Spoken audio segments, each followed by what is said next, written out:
In 1983, a school cafeteria could deep fry your lunch in pure beef tallow, pour you a carton of whole chocolate milk with more sugar than a candy bar, and top it off with a dessert glowing red from a dye the government would later pull off the shelves. Nobody blinked. It was Tuesday. But here is the thing. At least 8 items on this list contain ingredients that are now federally restricted, phased out, or flat out banned in American schools. Number 4 was outlawed nationwide for over a decade, and number 1 was fried in a fat the FDA finally eliminated in 2018. These lunches built a generation, then quietly disappeared as the rules caught up. Before we start, hit that subscribe button because some of these you ate and you had no idea. Let's count down from number 25. Number 25. Peanut butter bars and PB&J. Every 1980s cafeteria had a peanut butter day. Thick peanut butter bars cut into squares, or a jelly sandwich flattened under a lunch tray sitting in the warm cafeteria air. Peanut butter was cheap protein. A 5-pound government tub could feed a whole class for pennies a serving. Kids traded them, stacked them, licked the wax paper clean. Nobody asked about allergies. Today, that same peanut butter bar could get a cafeteria shut down. Thousands of American schools are now peanut-free by policy, with allergy-safe tables, EpiPens in the front office, and strict no-nut rules that would have baffled a 1985 lunch lady. What was once the most ordinary tray on the line is now the one ingredient many districts won't let through the door. The humble PB&J didn't get less nutritious. The world just got more careful. Number 24. Whole butter pats. On every tray sat a little foil-wrapped pat of real butter, or a scoop beside the dinner roll, glistening under the fluorescent lights. Kids smeared it on rolls, on cornbread, sometimes straight onto the tray. It was whole, salted, full-fat dairy, and nobody counted the grams. Butter was comfort, and cafeterias bought it by the case from government surplus. Here's what changed. Today's school meals cap saturated fat at no more than 10% of total calories across the week, and a tray loaded with butter, whole milk, and fried sides blows past that line before the kid even sits down. That golden pat that made a dry roll worth eating is now a budgeting problem on a nutritionist's spreadsheet. Modern trays lean on soft spreads or skip it entirely. The butter didn't vanish because kids stopped loving it. It vanished because the math stopped allowing it. Number 23. Soft white dinner rolls. The soft white dinner roll was the crown of the 1980s tray. Fluffy, steaming, made from bleached white flour, it soaked up gravy, held a burger, and asked nothing of anyone. White bread was king. Sandwiches, rolls, hamburger buns, all of it pillowy and pale. Then the rules moved. Since the Healthy Hunger-Free Kids Act took hold, at least 80% of the grains a school serves each week must be whole grain rich, containing real whole grain. That soft white roll, with almost none in it, simply cannot anchor a modern menu the way it once did. Cafeterias switched to whole wheat buns and browner, denser rolls that a 1985 kid would have eyed with deep suspicion. The white roll wasn't outlawed for being dangerous. It was pushed off the tray for being empty. All comfort, no fiber, a relic of a whiter, softer era. Number 22. Fruit cocktail in heavy syrup. Crack open a number 10 can, and there it was.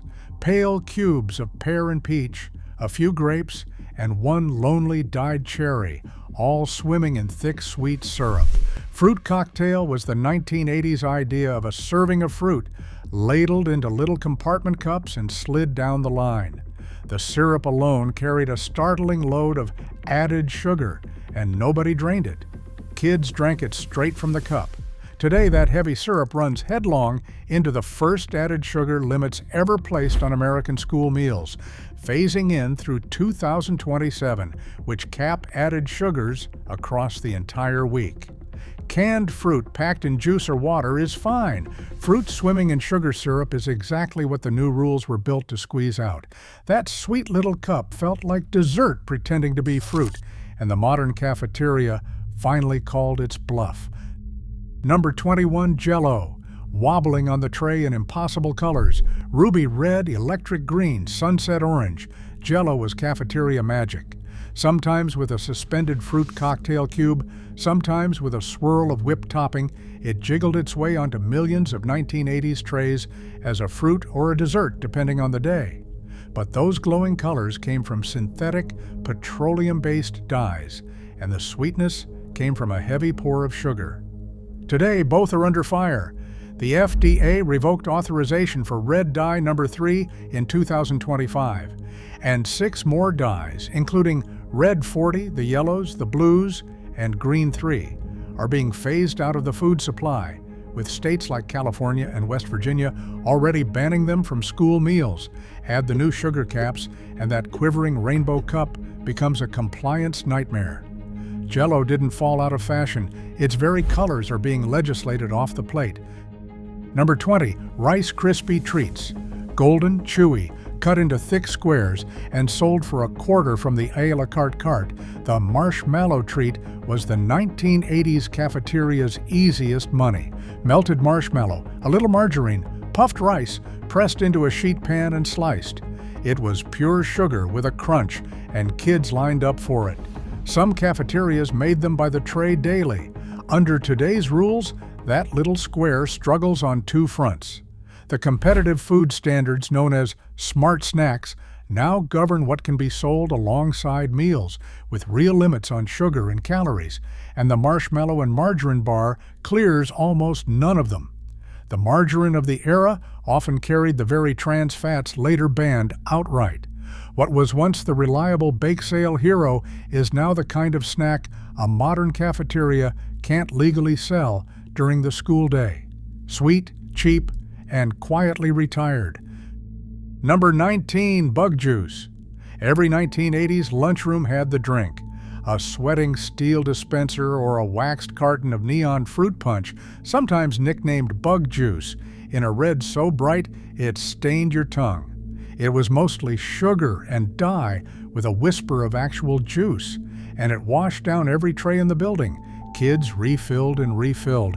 Today, that drink can't survive the walk into a modern cafeteria. Competitive beverage rules sharply limit what can be sold to students during the school day, and a sugar-loaded, artificially dyed punch fails the sugar test and the dye test at the same time. Water, milk, and small servings of real juice took its place. That electric red pour was the taste of a field trip afternoon, and it's been quietly replaced by a water fountain and a paper cup. The bug juice didn't just fade, it was regulated into extinction. Number 18, the salt shaker on every table. This one wasn't a food, it was a fixture. On every 1980s lunch table sat a salt shaker, free for the taking, and kids used it with abandon, showering fries, tots, and mystery meat until the tray was white.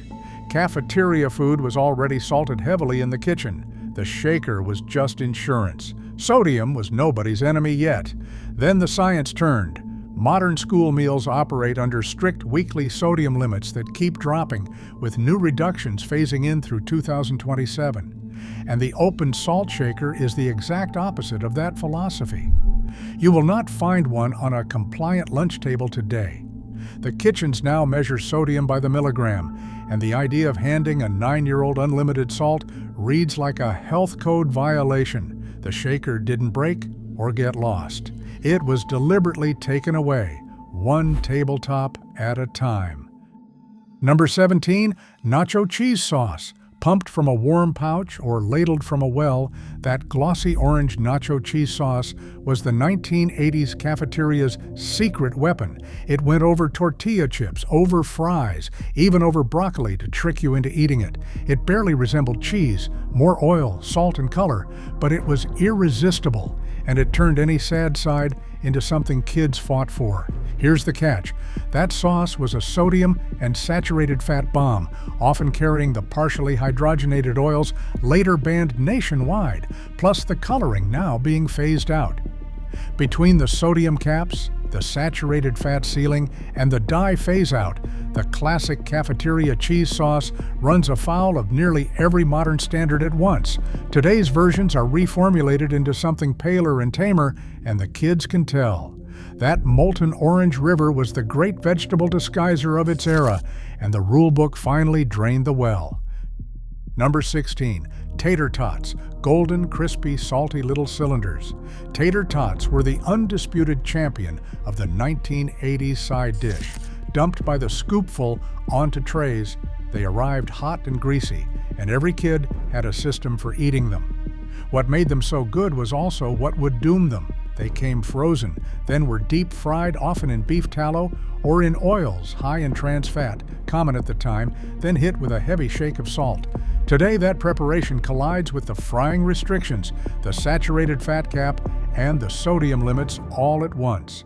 Modern cafeterias still serve tots, but baked in controlled portions with far less salt, a shadow of the greasy original. The tots survive by being reformed, not by staying the same.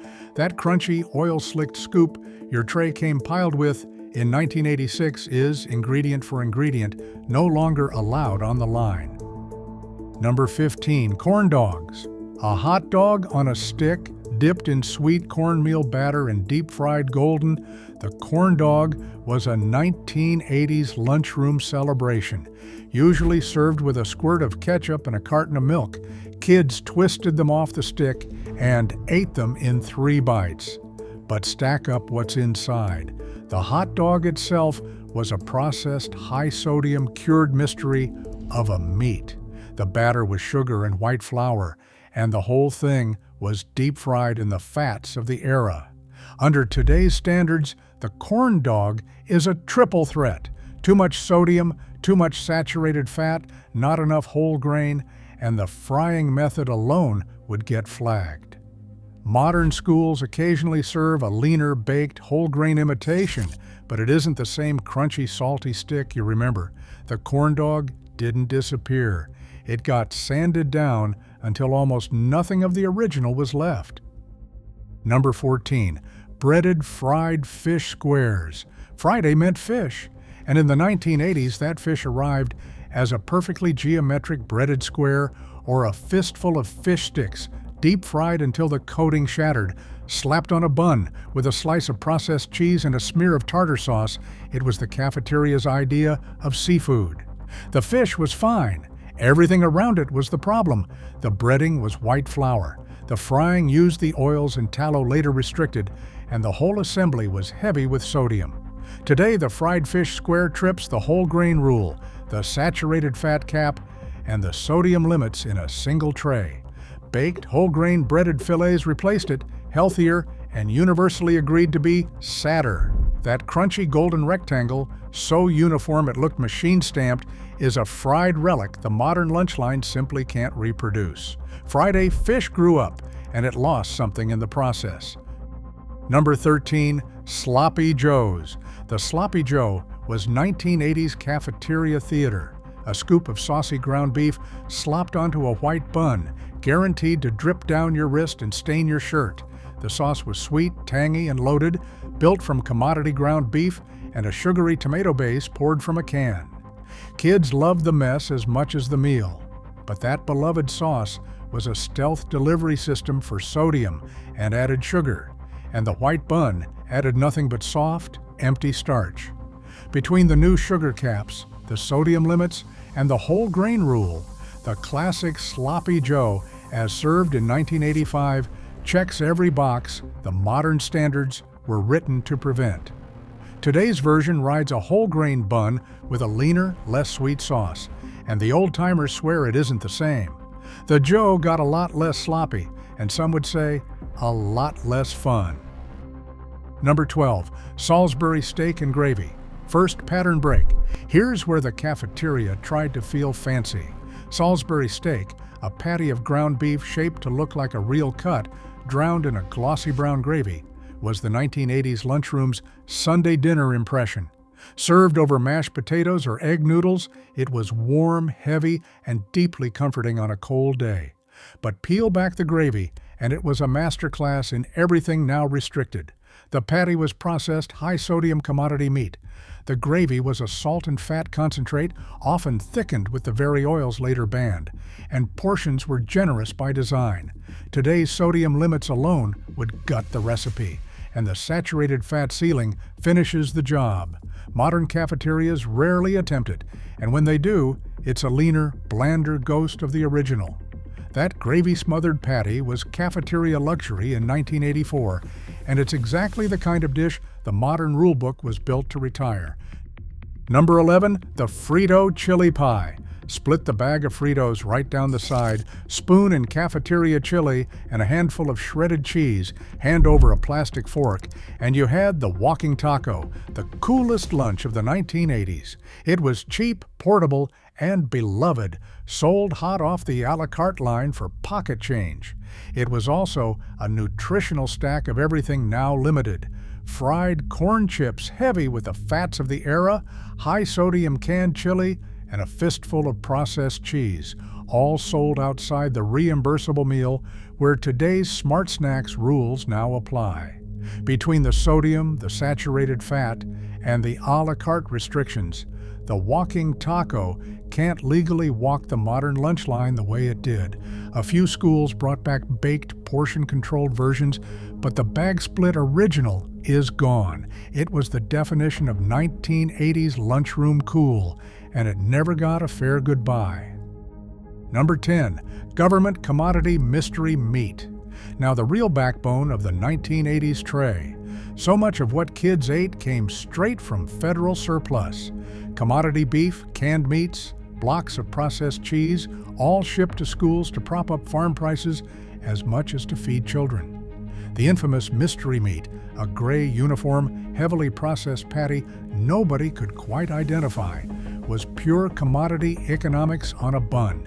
It was cheap, it was filling, and it was engineered for shelf life, not health, running sky-high in sodium and processed to the edge of recognition. Today's standards demand leaner proteins, tighter sodium, and far more transparency about what's actually in the meat. The unlabeled, unknowable commodity patty of 1983 couldn't clear a modern spec sheet. That mystery, half-joke and half-genuine unease defined a decade of lunches, and the modern cafeteria finally insisted on knowing what it was serving. Number 9, rectangle pizza, the single most iconic lunch of the entire decade. That perfect rectangle of cafeteria pizza. Thick, spongy white crust, a thin layer of sweet sauce, a blanket of greasy cheese, cut into neat trays and served on Fridays like a holiday. Every American who went to school in the 1980s can taste it right now. And it breaks the modern rules 3 ways at once. The crust was pure refined white flour, failing the whole grain rule. The cheese and processed pepperoni pushed the saturated fat and sodium past today's caps. And the sauce carried its own hit of added sugar. Modern cafeterias serve a whole grain crust, lower sodium, reduced fat descendant that shares the shape and almost none of the soul. The rectangle survived in silhouette only. That greasy, glorious slab was the high point of the lunchroom week for a whole generation, and today's version is a polite, compliant imitation wearing its shape. Number 8, sugar bomb breakfast cereals.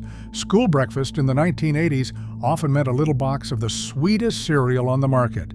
Frosted, chocolate, rainbow-colored, marshmallow-studded, poured into a bowl with whole milk before first period. The cereal was engineered for kids, with sugar as practically the first ingredient and synthetic dyes for the colors. It was breakfast as candy, and cafeterias handed it out by the case. Today, that little box is specifically targeted. New rules cap breakfast cereals at no more than 6 grams of added sugar per dry ounce, which knocks most of the classic 1980s cereals clean off the menu, and the artificial colors are being phased out on top of that.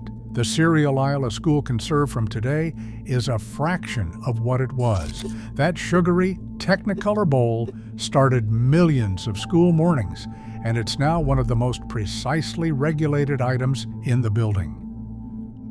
Number 7, cinnamon rolls and sticky buns. Second pattern break. Controversy on a tray. The cafeteria cinnamon roll was an event.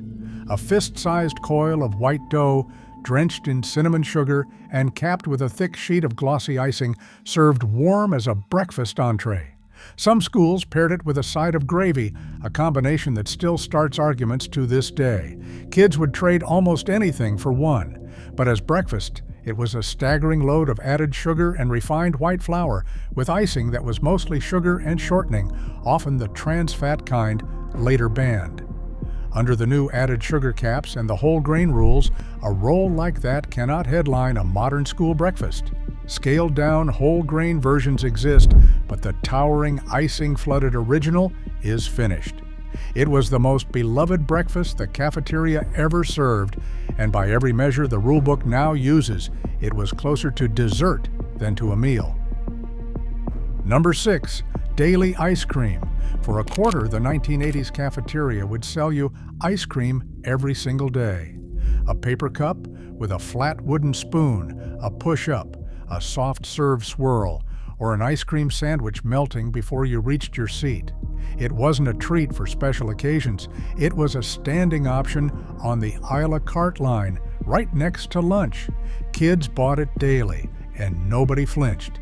Today, that daily scoop runs straight into the Smart Snacks rules governing anything sold alongside meals, with firm limits on sugar, fat, and calories that most classic ice cream products simply cannot meet. What was once an everyday purchase became an occasional, carefully portioned exception. The freezer case that used to anchor the lunch line is mostly gone. That daily cup of ice cream was ordinary in 1985. And the fact that it was ordinary is exactly what the modern rules set out to change. Number 5. Ketchup as a vegetable. Third pattern break, and this one's real. In 1981, to cut costs, the Reagan administration's Department of Agriculture floated a proposal that would have let schools count condiments like ketchup and pickle relish as a vegetable serving. A squirt of ketchup could, on paper, replace real vegetables on a child's tray. The public reaction was ferocious. The plan was mocked coast to coast as the ketchup is a vegetable rule and hastily withdrawn within weeks. But for a brief, astonishing moment, the official position of the federal government was that ketchup might count as your greens. Nothing captures the gap between then and now quite like it. Today's standards demand specific weekly amounts of actual vegetables across defined subgroups: dark green, red and orange, beans and peas. And the idea of a ketchup packet standing in for a serving is unthinkable. It's the single clearest proof of how far the rules have traveled since the 1980s tray. Number 4, whole milk. Here's the one that was flat out banned. For decades, every 1980s kid grabbed a carton of ice-cold whole milk off the line. Full fat, creamy, the standard drink of the American cafeteria. Then in 2012, under the Healthy, Hunger-Free Kids Act, whole and 2% milk were prohibited from school meals entirely, judged too high in saturated fat, leaving only low-fat and fat-free options. For 13 years, that carton of whole milk you drank without a second thought was genuinely not allowed on a compliant tray.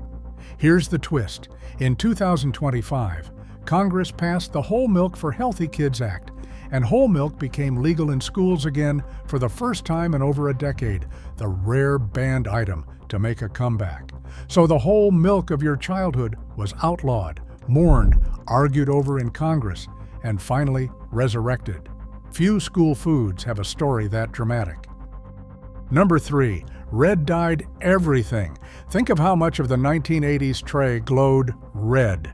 The cherry on the fruit cocktail, the strawberry milk, the red punch, the red Jello, the frosting on holiday cookies, all of it colored with synthetic petroleum-based dyes, chiefly red number 3 and red number 40. Nobody thought twice about the color. Now the color is the crime. In January 2025, the FDA revoked authorization for red dye number 3, citing cancer findings in animal studies, ordering it out of food by 2027.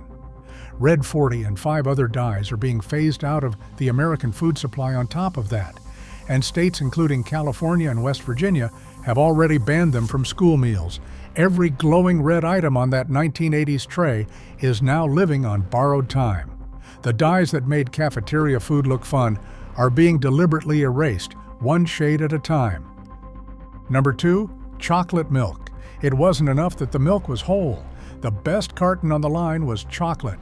Rich, sweet, full-fat chocolate milk with a sugar load that rivaled a soda was the drink kids actually reached for, and cafeterias stocked it because it moved. Strawberry, too, in an impossible pink. It combined two things the modern rulebook now targets at once: full-fat dairy and a heavy pour of added sugar, tinted with dyes now being phased out. Today, flavored milk in schools is capped at no more than 10 grams of added sugar per 8 ounces, which forces a reformulated, far less sweet version of the drink you remember. And for years, the full-fat original was banned outright. That thick, chocolatey carton was the highlight of lunch for millions of kids.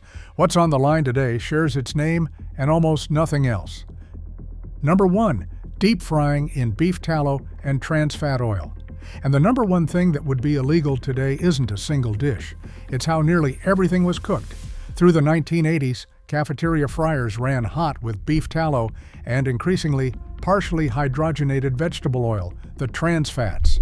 The fries, the tots, the fish squares, the corn dogs, the chicken patties, all of it bathed in fat that science hadn't turned on yet. Then it did, decisively. In 2018, after years of research linking them to heart disease, the FDA effectively banned partially hydrogenated oils, the primary source of artificial trans fat, from the American food supply outright. The exact fats that fried a generation's lunches are now, ingredient for ingredient, illegal to add to food. Every crispy, golden thing on that 1980s tray owed its magic to a frying fat the government would later eliminate. It's the ultimate proof. The flavor you remember was cooked in something we banned. So there they are, 25 lunches from a decade that fried in banned fat, poured outlawed milk, and glowed with dyes now being erased from the shelves. Not because those cafeteria ladies were careless, but because the rules simply hadn't caught up yet. Every tray was a snapshot of what we didn't know. Which one hit you hardest? The rectangle pizza, the chocolate whole milk, or that one dyed cherry? Drop it in the comments. And if you ate your way through the 1980s and lived to tell about it, you already know these lunches better than any rulebook ever will.